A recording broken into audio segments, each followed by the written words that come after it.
All right, everyone. Thank you for joining on forecast. Goodness, for your forecast this morning.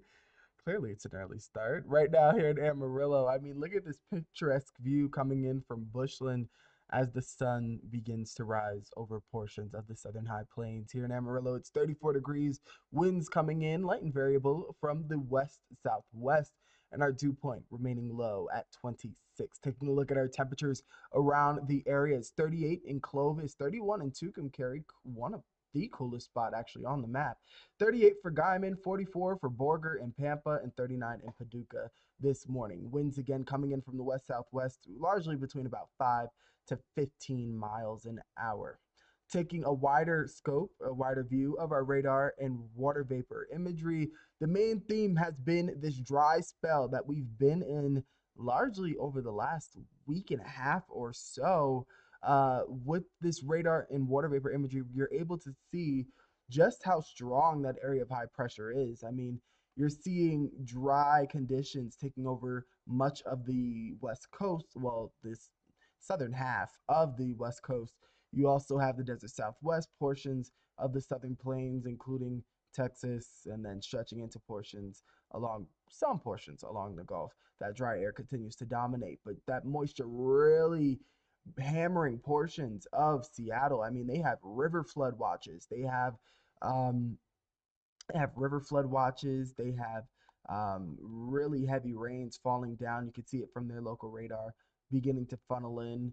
All of these are different kinds of flood alerts over the region. So they're really getting pummeled with that rain, all thanks to that high pressure sending that plume of moisture from off the Pacific into that area. And then eventually it continues its way through portions of Idaho, Montana. You can see that heavy bands of snow in northeastern portions of Montana stretching into the Dakotas and the Central Plains. So hopefully one day we'll tap into that moisture, but unfortunately that day won't be for today. We do expect a high later today of 74. That high pressure continues to funnel in that milder air. So 74 is our forecasted high, which is roughly 20 plus degrees above average, but still shy of the 80-degree record set back in 1939. So while I don't think Amarillo will come close to setting a new record today or even tying it, these are some of the areas that I do think have the best shot. Tucumcari, you will tie your record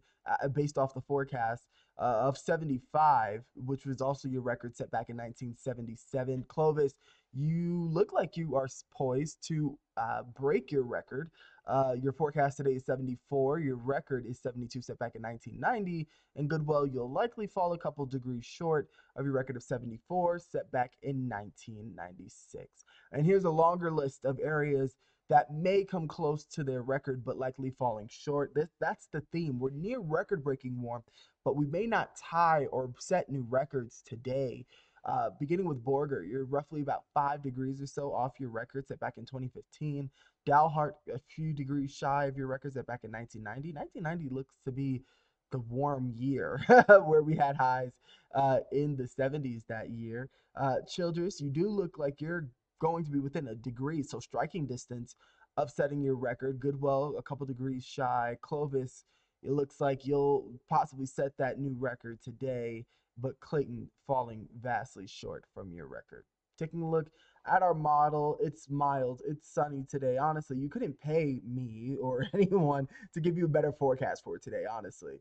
But heading down into the overnight hours into tomorrow morning, we'll have a cold front moving through, so our winds will shift from the north, and as a result, our temperatures will be just a bit cooler, roughly about 10 degrees cooler or so across the area. And then heading into Saturday, we'll see additional milder air funnel in here before a cold front moves through. So highs likely to be in the 60s. But right behind that cold front is a strong batch of cold air. At least that's what it seems. That's what models are indicating. We could have highs on Sunday stuck in the 40s. So we're going from near record breaking highs today to winter, reminding us what time of year it is, with highs in the 40s come Sunday. Taking a look at your 7 day tracker, we're above average today, about 15 to 25 degrees or so. Still remaining warm tomorrow, Saturday. Uh, ooh, Excuse me. Our highs are in the mid 60s come Saturday, but boy, do we cool down come Sunday. However, the good news is it's short lived. We return back into the 60s for the first half of next week. So it doesn't look like we'll get much in the way of precipitation, although we could use it.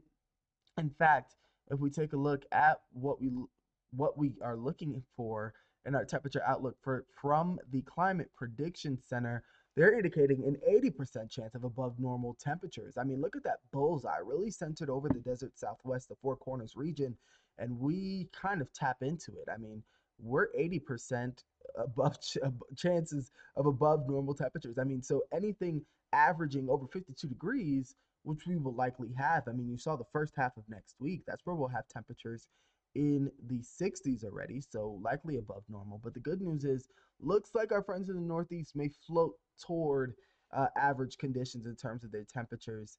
So we're sharing the warmth slowly but surely, but they should be able to share some of that moisture. I mean, we have a 50% chance of below normal moisture stretching from portions of Southern California through the Four Corners region into the heart of the plains, but all that moisture really pummeling places like um, Seattle, Portland, Billings, stretching into portions of the Great Lakes, Minneapolis. You still have a chance of above normal precipitation. While we are dry and desperately in need of moisture, this is the new drought monitor outlook.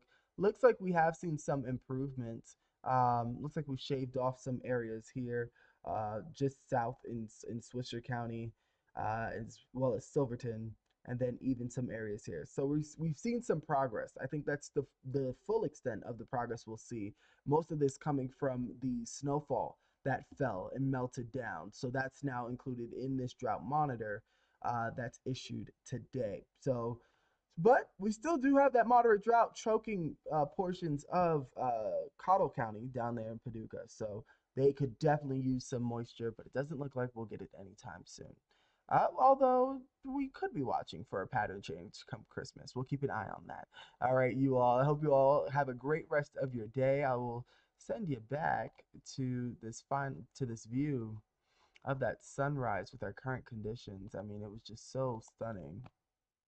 No, looks like we've got some high clouds messing with it, but still overall a beautiful start to what will be a fantastic weather day. Hope you all have a great rest of your day. Stay, I was gonna say stay warm, but enjoy the